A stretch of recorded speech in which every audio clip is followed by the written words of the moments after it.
پہ معمور جو ساتھی ہیں وہ کم از کم پانی تو ان کو ساتھ ساتھ پلاتے رہیں. آپ کو پیاس نہیں لگتی، ان کو تو لگتی ہے. جگ میں پانی ڈالیں، گلاس لے کر بیچ میں سب کو تھوڑا تھوڑا پانی پلاؤ. شاباش.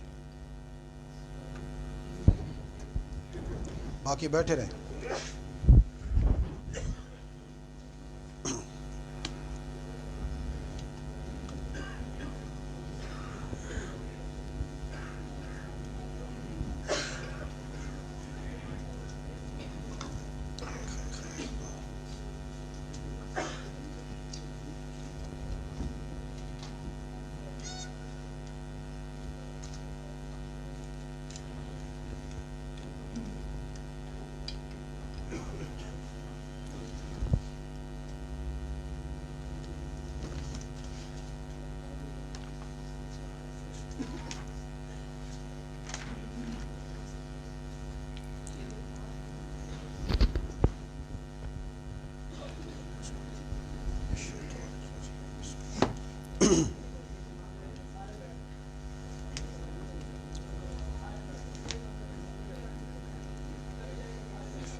سارے احباب درود پاک پڑھیں.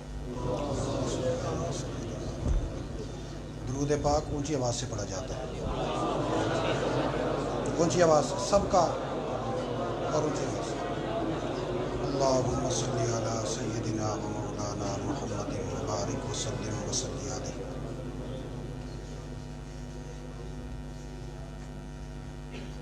بسم اللہ الرحمن الرحیم. باب قول اللہ تعالی ونضع الموازین القسط لیوم القیامہ وان اعمال بنی آدم وقولهم توزن. وقال مجاہد القسطاس العدل بالرومیہ ويقال القسط مصدر المقسط وهو العادل واما القاسط فهو الجائر.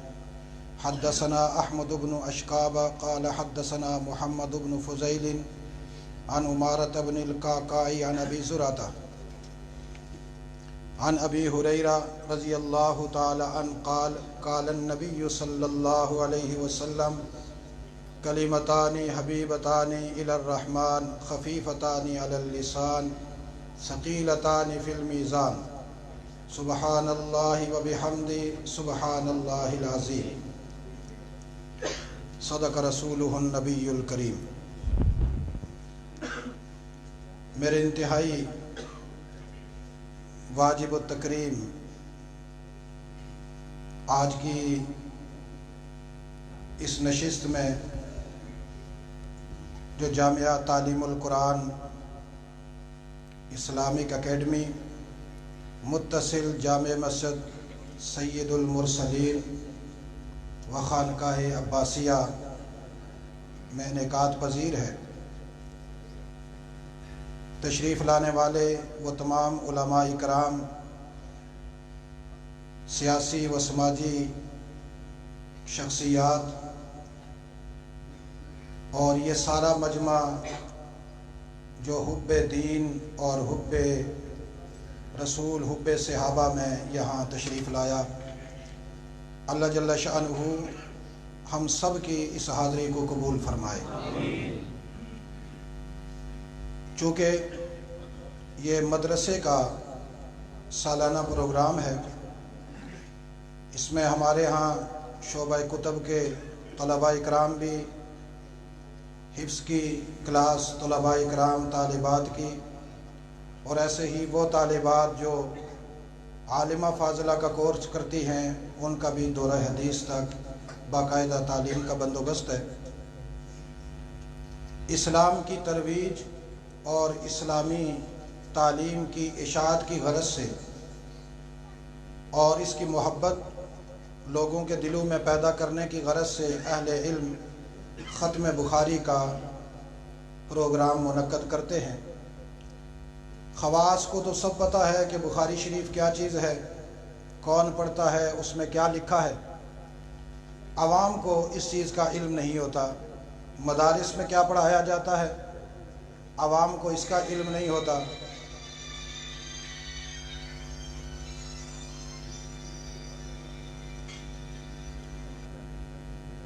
کیا کیا علوم مدارس میں پڑھائے جاتے ہیں، اس سے عوام ناآشنا ہوتی ہے۔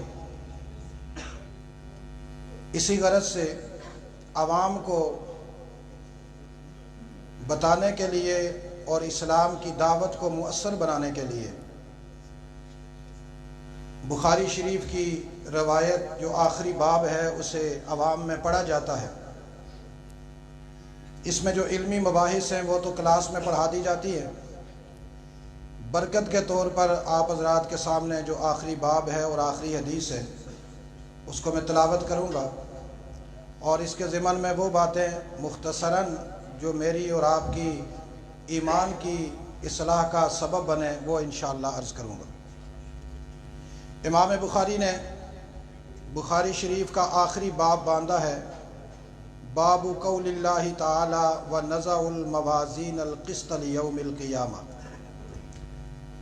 اللہ جل شانہ کا قول کہ ہم انصاف کے ترازو قائم کریں گے قیامت کے دن، وَأَنَّ أَعْمَالَ بَنِي آدَمَ وَقَوْلَهُمْ تُوزَنُ، اور جتنے آدم کی اولاد دنیا میں آئی ہیں ان سب کے اعمال اور ان کے اقوال قیامت والے دن تولے جائیں گے۔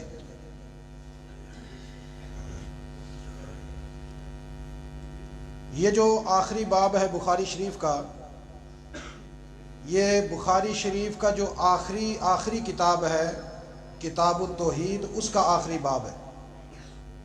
امام محمد بن اسماعیل البخاری نے اپنی کتاب کی ابتدا کی کتاب الایمان سے اور اس کی انتہا کی کتاب التوحید سے، پھر کتاب التوحید کی انتہا کی ان اعمال کے متعلق جو قیامت والے دن میزان میں تولے جائیں گے اس کا ذکر کیا۔ چونکہ امام بخاری رحمۃ اللہ تعالی علیہ جہاں محدث تھے وہاں بہت ہی بڑے عقیدے کے محافظ تھے۔ موحد کہا جائے امام بخاری کو کہ جن کی عقیدہ توحید پر بہت زیادہ محنت ہے تو یہ بالکل بجا ہوگا۔ امام بخاری نے اشارہ دے دیا، ہر انسان کو دنیا میں ابتداءً ایمان کی ضرورت ہے۔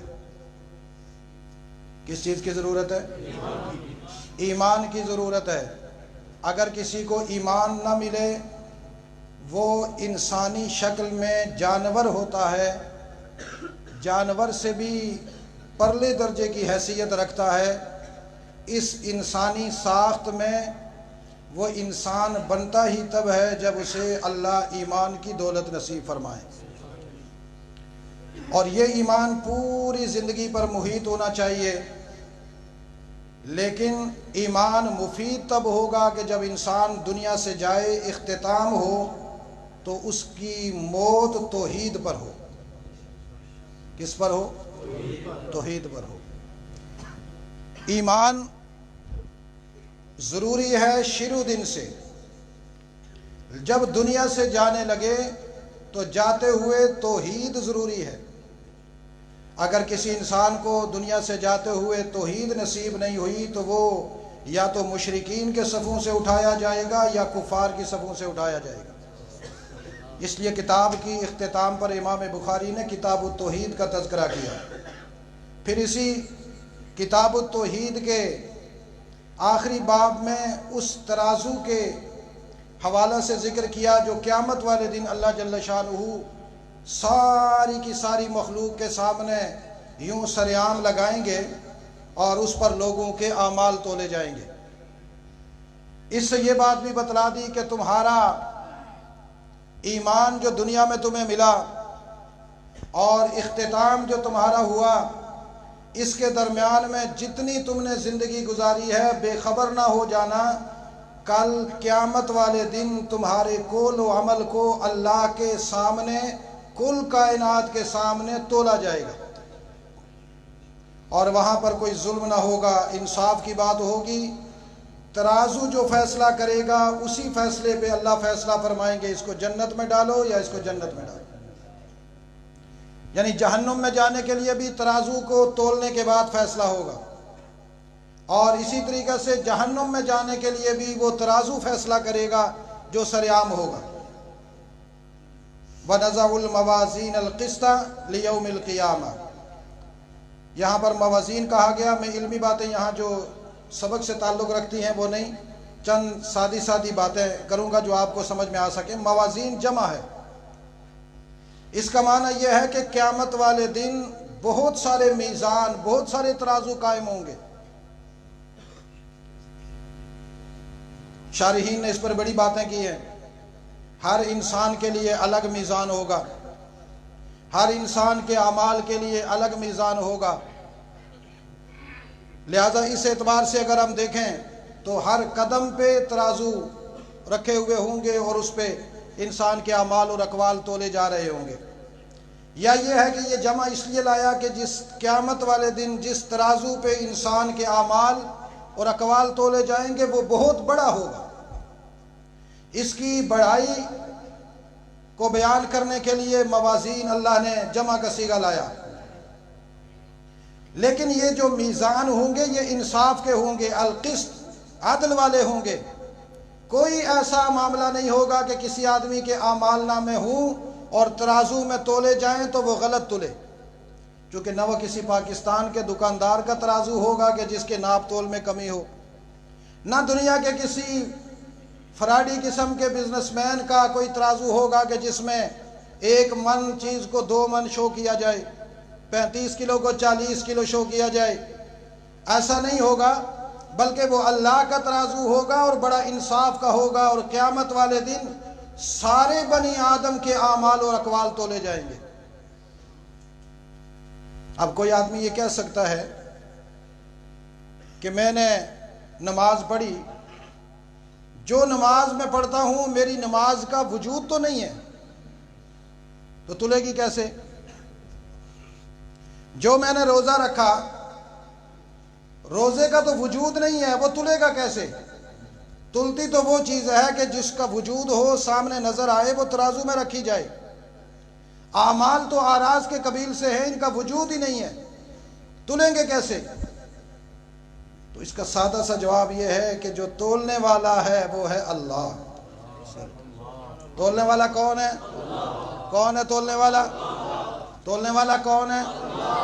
جو اللہ دنیا میں اعمال کو وجود نہ دینے پر قادر ہے، وہ قیامت والے دن ان اعمال کو وجود دینے پر بھی قادر ہے۔ بعض دفعہ لوگ کچھ باتوں پہ اعتراض کرتے ہیں، کہتے جی یہ یوں کیوں ہے، ایسا کیوں ہے؟ ان ساری باتوں کا ایک ہی جواب ہوتا ہے کہ کرنے والا کون ہے؟ اونچی آواز سے کون ہے؟ وہ قادر ہے۔ ان اللہ علی کل شیء قدیر، جس چیز کے عدم پر وہ قادر ہے کل اس کے وجود پر بھی وہ قادر ہے۔ اگر وہ اللہ کرنے والے نہ ہوں تو ہمیں شک پیدا ہو سکتا ہے، ہمیں اضطراب ہو سکتا ہے، ہمیں یہ گمان پیدا ہو سکتا ہے کہ یہ کام کیسے ہوگا۔ جب کرنے والی ذات اللہ ہے، وہ جب چاہے، جیسے چاہے، جو چاہے ویسے کر دکھاتا ہے، اور اللہ کل قیامت والے دن ان اعمال کو وجود دینے پر قادر ہے۔ کیا ہے؟ قادر ہے۔ لہٰذا ہمیں اس اشکال میں پڑنے کی ضرورت ہی نہیں ہے کہ وہ کیسے تلے گا، تولنے والا تول لے گا۔ ہمیں تو یہ فکر کرنی ہوگی کہ ہمارے اعمال تلیں گے، اور ہمارے اعمال تلتے ہوئے کہیں اللہ کے سامنے،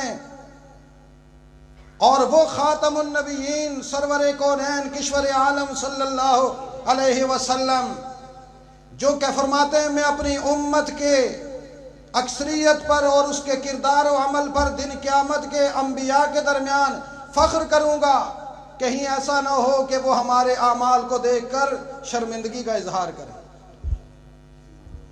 اور ہم ان کے سامنے شرمندہ ہو جائیں۔ اتنے بڑے امام الانبیاء کے امتی، اور ہمارا کردار آج یہ ہے کہ ہمارے اعمال کا ترازو ہلکا ہے، اور ہمارے اس عمل کو اور اس کردار کو دیکھ کر ابو جہل بھی شرما رہا ہو۔